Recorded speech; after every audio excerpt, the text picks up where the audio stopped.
ကျမကယူငင်းပြုံးခရီးသွားရတာကိုဝါသနာပါတဲ့မိန်းကလေးတစ်ယောက်မျိုးတွေရဲ့စူညံပွက်လောရိုက်မှုတွေကနေလွတ်မြောက်ပြီးတောအုပ်တွေတောင်တန်းတွေရွာလေးတွေစီထွက်သွားရတာကကျမအတွက်အေးချမ်းမှုတစ်ခုပါဒါပေမဲ့ဒီတစ်ခါခရီးကကျမဘဝမှာဘယ်တော့မှမေ့မရတဲ့အမှတ်တရတစ်ခုဖြစ်လာခဲ့တယ်ဒါကတရေတစေအကြောင်းဇလန်းတစ်ပုတ်ကြောက်ဖို့ကောင်းလားစိတ်ဝင်စားဖို့ကောင်းလားဒါမှမဟုတ်နှစ်မျိုးစလုံးလားဆိုတာနားထောင်ပြီးသင်မဲဆုံးဖြတ်ကြည့်လိုက်အဲ့ဒီနေ့ကမိုးအုပ်နေတဲ့နေ့တစ်နေ့ကျမကမှိုင်းဖုံးရွာဆိုတဲ့နေရာတစ်ခုကိုခရီးထွက်ဖို့စီစဉ်ထားတာနာမည်တိုင်းပဲမှိုင်းတွေနဲ့ဖုံးနေတတ်တဲ့တောင်ပေါ်ကရွာလေးတစ်ရွာလမ်းကျန်းလို့ဆိုင်ကယ်တစ်စီးနဲ့ပဲထွက်လာခဲ့တယ်လမ်းတစ်လျှောက်တစ်ပင်တွေထူထပ်နေပြီးလေကအေးစိမ့်စိမ့်နဲ့တခါတလေဝိခတ်နဲ့အတန်ကြားရင်ဘာလဲလို့လှည့်ကြည့်မိတယ်ဘာမှမတွေ့ပေမဲ့ရင်ထဲမှာတစ်မျိုးခံစားရတယ်မိန်းကလေးတစ်ယောက်အနေနဲ့တစ်ယောက်တည်းခရီးထွက်တာစိတ်လှုပ်ရှားစရာလည်းဖြစ်တယ်လို့နည်းနည်းတော့ကြောက်စိတ်လဲပါတာပေါ့ဒါပေမဲ့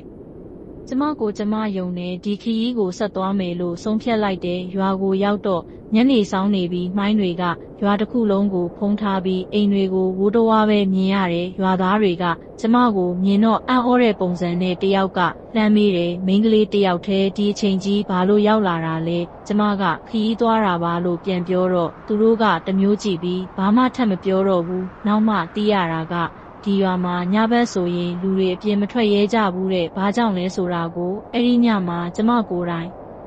ခံစားခဲ့ရတယ်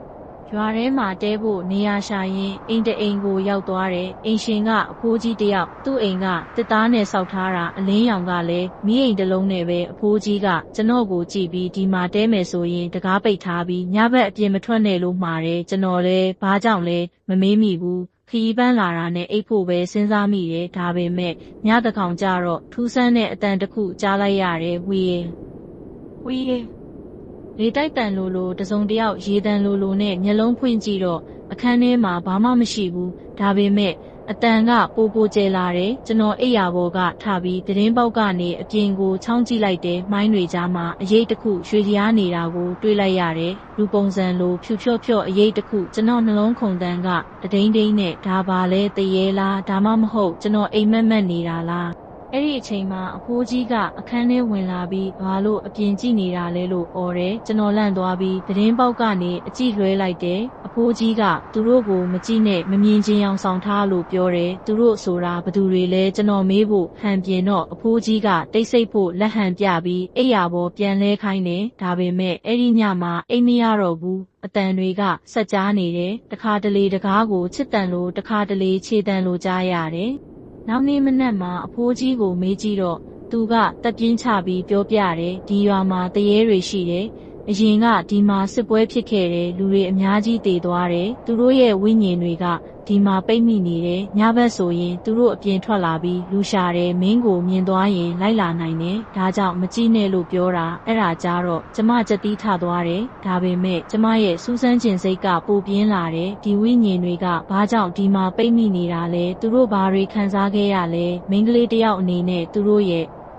ဝမ်းနည်းမှုကိုနည်းနည်းလောက်နားလည်တယ်လို့ခံစားမိတယ်။ကျမရွာထဲကလူတွေစီသွားမေးကြည့်တယ်။တချို့ကဘာမှမပြောဘူး။တချို့ကဒေါသထွက်ပြီးပြန်သွားဖို့ပြောတယ်။ဒါပေမဲ့အဖွားအိုတယောက်ကတော့တိုးလေးပြောပြတယ်။ဒီရွာမှာအရင်ကဘုံကျဲခံရတယ်လူတွေမြေမြုပ်ခံရပြီးတေကုန်တယ်သူတို့ကိုဘယ်သူမှဂါထာမပို့ပေးခဲ့ဘူး။ဒါကြောင့်ဒီမှာပိတ်မိနေတာမင်းကိုသူတို့မြင်သွားပြီဆိုရင်အကူအညီတောင်းဖို့လိုက်လာနိုင်တယ်။အဲ့ဒါကြတော့ကျမရင်ထဲမှာတမျိုးဖြစ်သွားတယ်။သူတို့ကိုကူညီခြင်းနဲ့စိတ်နဲ့ဒီလိုထူးဆန်း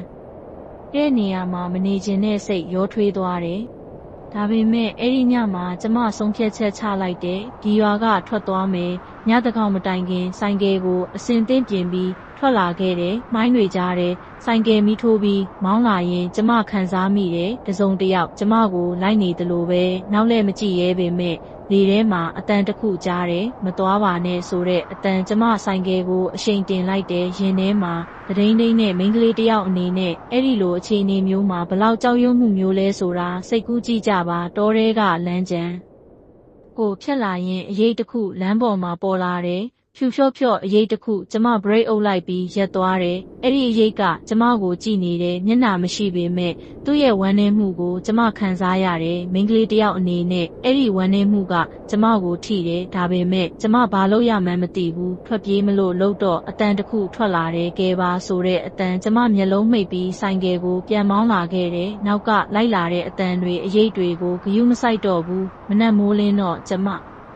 ရွာကနေအဝေးကြီးမှာရောက်နေပြီ။အဲ့ဒီခရီးကကျမကိုအများကြီးတင်ပေးခဲ့တယ်။လူတွေရဲ့ဝမ်းနည်းမှုဒုက္ခတွေကသူတို့တည်သွားရင်တောင်ကြံရစ်နိုင်တယ်။မိုင်းဖုံးရွာကဝိညာဉ်တွေကကျမကိုအကူအညီတောင်းခဲ့တာလား။ဒါမှမဟုတ်ကျမကိုသူတို့နဲ့အတူထားချင်ခဲ့တာလားအခုထိမသိဘူး။ဒါပေမဲ့တခုတော့သိတယ်။အဲ့ဒီရွာကိုကျမဘယ်တော့မှပြန်မသွားတော့ဘူး။ဒါကကျမရဲ့ခရီးတစ်ခုမှာတွေ့ခဲ့ရတဲ့တရေဇက်လန်းတင်ကရောဘလို့ထင်လဲဒါအမှန်ဖြစ်နိုင်လားဒါမှမဟုတ်ကျမစိတ်ထင်မှားတာလားအဖြေကိုတင့်မှာပဲထားလိုက်မယ်နော်